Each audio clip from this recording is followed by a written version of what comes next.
Hello everyone and welcome to Sunburned. Albino talks about every game he's played this month, September of 2020. We have a super mixed bag this time around. Let's put on some short shorts and wade in the simultaneously fresh and dirty creek of gaming.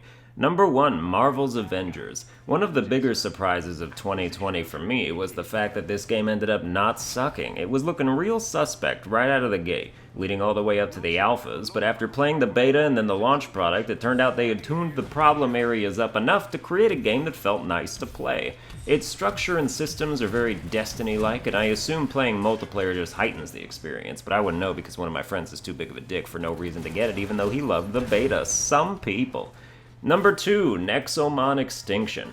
Pokemon-like games are thriving, from Temtem to now Nexomon Extinction, which is a competent creature collector that definitely feels very different from Pokemon in ways that are good and bad. It's a flawed game, but since its release, the developers have been adding community-requested updates via patch and really ironing out the wrinkles it used to have. With the addition of side quests, a huge number of Nexomon, open world level scaling, etc., Nexomon stands out both positively and negatively from the competition, and overall, with its $20 price tag, I'd call it worthwhile. Number 3, Yu-Gi-Oh! Capsule Monster Coliseum. If you watched me stream at all this month, you know I played through the entirety of this game again, and it remains a good-ass time on PS2. Take Yu-Gi-Oh! Monsters, put them in ceramic eggs, drop them on a chessboard battlefield, and watch them duke it out with different movement and attack ranges in a turn-based format, and you've got a system that still holds up after almost 20 years. It's just fun, across the board. Number 4, Spelunky 2. I've played Spelunky 2 for almost 10 hours, and my verdict is that it is as good as the first one and no better. The second game introduces more variety, but even while doing so, that variety stays kind of stagnant, so that your runs don't actually differ all that much, especially within the mines. Like, the fact that room 1-4 is always the same layout with that big dude in the middle makes it super boring to reach. And even though there's more stuff to account for, there's also less in other areas. In the first Spelunky, the mines had a bunch of possible modifiers, like a pit of snakes or a ton of spiders. Spelunky 2 will tell you something is different in the mines, but it won't actually feel different at all. But it's still fun and addictive, but also it's not. But it is. Number 5, Neversong. This game came out in May, but I finally got around to playing it this month, and I'm glad I did. It's a short, narrative-focused platformer that plays a little like a looser Hollow Knight, with some creepy and disturbing elements. I beat it in about 3 hours, so it's not long, but it was $12 and I consider it well worth it. Number 6, Street Fighter V. This game was free for some reason at some point, so I downloaded it, and as someone who plays a lot of Smash and played a solid amount of Mortal Kombat X and Injustice, I do not even sort of enjoy this. Most of these characters are disgusting. Anyone who licks their weapon should be put to death immediately, even if they haven't done anything yet. But I'm just also not a fan of how the moves and combos work. The art style is garish, the game runs ads during the loading screens, and half the roster needs to be purchased. I'm glad I didn't buy this at launch, and I regret tainting my dashboard with it, free or not. Number 7, Yu-Gi-Oh! Duel Links. I played a solid amount of free games this month. After introducing myself to Yu-Gi-Oh! Duel Links at my chat's request, I see the appeal. It's a more condensed format, with half the life points and card zones, which makes for more frantic strategies and quick games. Plus, Auto Duel is the greatest feature ever created. It is a free-to-wait game in some elements, but every day there's generally at least a half hour of new stuff to work on. Plus, you can do ranked duels against real opponents as much as you want,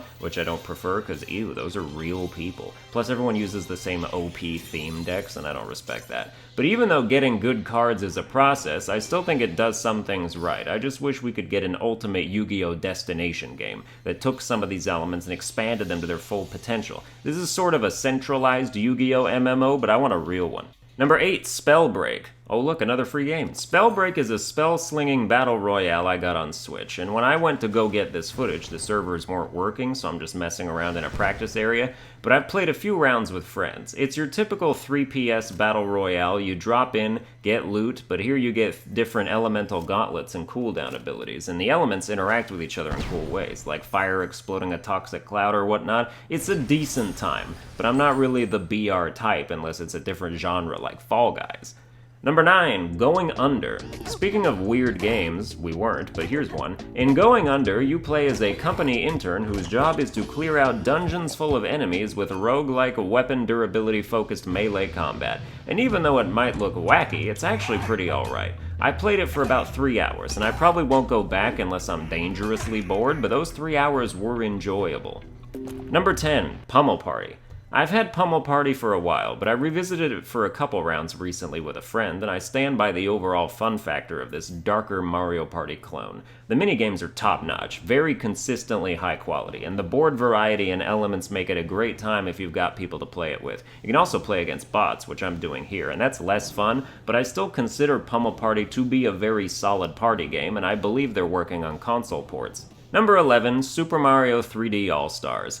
I had basically never played any of these three classic Mario games, and given that I think Super Mario Odyssey is the best Mario game of all time, it was cool to see some of the framework that built up to it from the perspective of the past. I had an okay time playing some of Super Mario 64, although I wasn't that into it, and I know that's my own fault because I waited too long and played the most modern iteration first, and when you do that, it makes the retro stuff seem way worse by comparison, and you don't have any nostalgia to lift it up.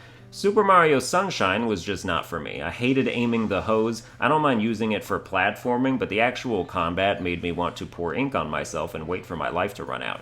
I played an hour before I quit that forever. Super Mario Galaxy was getting closer to what I knew, so I've been enjoying that a lot more, even if it's still well below Odyssey for me. But that's the one game out of the pack I might actually finish. But I'm still glad to have bought all three games just because now I have them as options. I have Galaxy on the Wii, but I haven't hooked up that console in a decade, and I've never owned 64 or Sunshine. Oh, by the way, I also played Genshin Impact literally today, which is a free game on PS4 that's like Anime Breath of the Wild, but with other systems at work. I don't have footage of that because it's very last minute, but I thought that game had some cool stuff going on, so yeah. But that's every game I played this month. Stay tuned next month for every game I played that month. Like, share, and subscribe and whatnot, and I will see you guys next time.